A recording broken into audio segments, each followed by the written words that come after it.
కానీ సాధారణంగా ఈ జగిత్యాల, కోరుట్ల, నిజామాబాద్ ఈ 3 ప్రాంతాల నుంచి ఎందుకు గల్ఫ్ దేశకు వెళ్తుంటారు? వీళ్ళు ఒక్కళ్ళని చూసి ఒక్కళ్ళు కూడా కొంచెం పోతున్నారు. అరే మా ఇంటి పక్క ఆయన పోయిండు, డబ్బులు సంపాదించేయండు, మనం కూడా కొంచెం పోదాము. వాళ్ళు మంచి బిల్డింగ్ కట్టుకున్నారు, వాళ్ళు సిటీలో ఇల్లు కొంటుండ్రు, భూములు కొంటుండ్రు అనేది అట్లా ఒకళ్ళని చూసి ఒకళ్ళు కొంచెం పోతున్నారు. అంటే గల్ఫ్ దేశాలు ముందు బాగుండే సార్. ఫస్ట్లో పోయిన వాళ్ళు మంచిగా సంపాదించినారు. ఇప్పుడు అంత గల్ఫ్ కంట్రీలు కూడా మన ఇక్కడలాగానే అదైపోయింది. అంటే ఫైనల్గా చెప్పండి, స్కిల్ ఉన్న వాళ్ళు వెళ్ళమంటారా, స్కిల్ లేని వాళ్ళు కూడా వెళ్ళొచ్చు అంటారా? వెళితే ఎవరి ద్వారా వెళ్ళాలంటారు? స్కిల్ ఉన్న వాళ్ళు పోవాలి.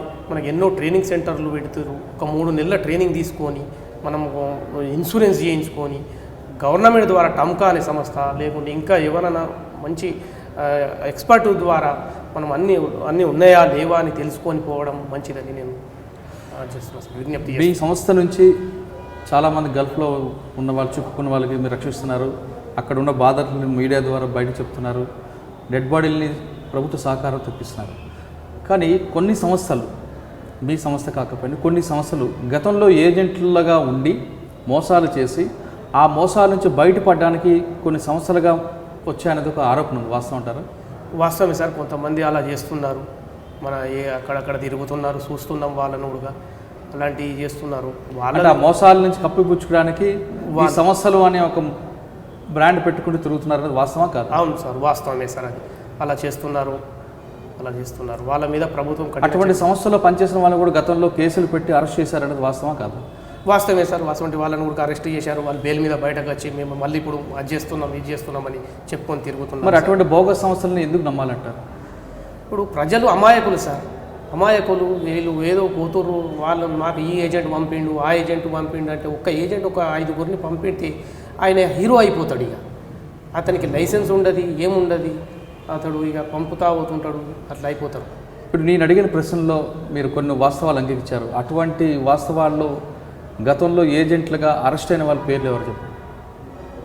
ఏజెంట్లు అరెస్ట్ అయిన వారి పేర్లు ఇప్పుడు చెప్తే బాగుండదు సార్. అంటే వాళ్ళు ఇప్పుడు తిరిగి గల్ఫ్ బాధితులను ఆదుకోవడానికి సంస్థలు పెట్టారా? వాళ్ళు పెట్టారు సార్. ఎవరు? ఏ సంస్థల పేర్లు ఏంటి? ఇప్పుడు చెప్పడం మంచిగా ఉండదు సార్, బాగుండదు. అది వాళ్ళకు తెలిసి ఉండాలి. మనం ఎంత మోసం చేసినాం, అమాయకులను ఎంత మోసం చేసినాం, ఎంత డబ్బు వీసాకు కట్టవలసి వస్తే ఎంత మనం కట్టినాం అనేది, వాళ్ళు ఎంత గుంజినాం అనేది వాళ్ళకి తెలుసు. అమాయకులు చాలామంది పేరు వీసా మీద పేరు వేరు ఉంటుంది, వేరే అంటి పెట్టి జిరాక్స్ తీసుకొచ్చి చాలామందికి చేతులు పెట్టి చాలామందిని మోసం చేసారు సార్. అలా చాలా మోసం జరిగింది. మీరు చెప్తున్న కోఆర్డినేషన్లో 2 జిల్లాల్లో చెప్తున్నారు, జగిత్యాల, నిజామాబాద్ అని కోఆర్డినేషన్ మీరు చెప్తున్నారు. కామారెడ్డి. ఈ 2 జిల్లాల్లో పక్క రాష్ట్రాల నుంచి పనిచేస్తుంటే ఇక్కడే పోయిన యువకులు వేరే దేశం ఎందుకు వెళ్తున్నారు? అదొక ఫ్యాషన్ అయిపోయింది సార్. వాళ్ళ పిల్లగాడు వెళ్తున్నాడు, మన పిల్లగాడు మనకేం తక్కువ, మన పిల్లగాడు కూడా వెళ్ళాలి, డబ్బు బాగా సంపాదించుకు రావాలి. పోతున్నారు, 3 నెలలు ఉంటున్నారు, డిగ్రీ అయిపోతుంది, పోతారు. అక్కడ వాతావరణం తట్టుకోలేరు, తిరిగి రిటర్న్ వచ్చేస్తారు. ఆడ ఏదో ఉంది అనుకుంటారు, పోతుర్రు. వాళ్ళు అక్కడ ఉండలేకపోతారు, రిటర్న్ వస్తారు.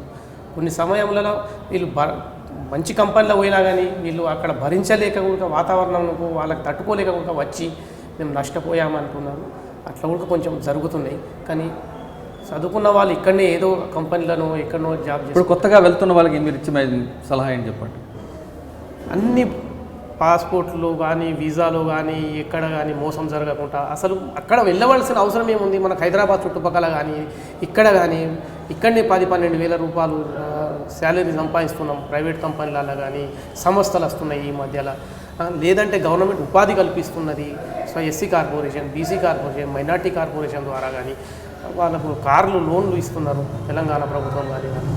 వాళ్ళ సాయం తీసుకొని అక్కడ పోయి 10,000 20,000 సంపాదించిన కంటే ఉన్న ఊర్లో అన్న తల్లిదండ్రులను చూసుకుంటూ, భార్య పిల్లలను చూసుకుంటూ 10,000 సంపాదించుకోవడం గొప్పదని నాకు అనిపిస్తుంది.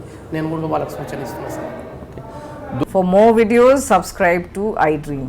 And loads of fun entertainment and content, do watch iDreams. Do subscribe iDream Media. దయచేసి iDreams మీరు సబ్స్క్రైబ్ చేయాల్సిందిగా నేను కోరుతున్నాను. I am Dr. Nayak, DT Nayak. For more videos, please subscribe to iDream. Please subscribe iDream News. Please subscribe iDream. Please subscribe iDreams. మీరు చూస్తున్నారు iDream News.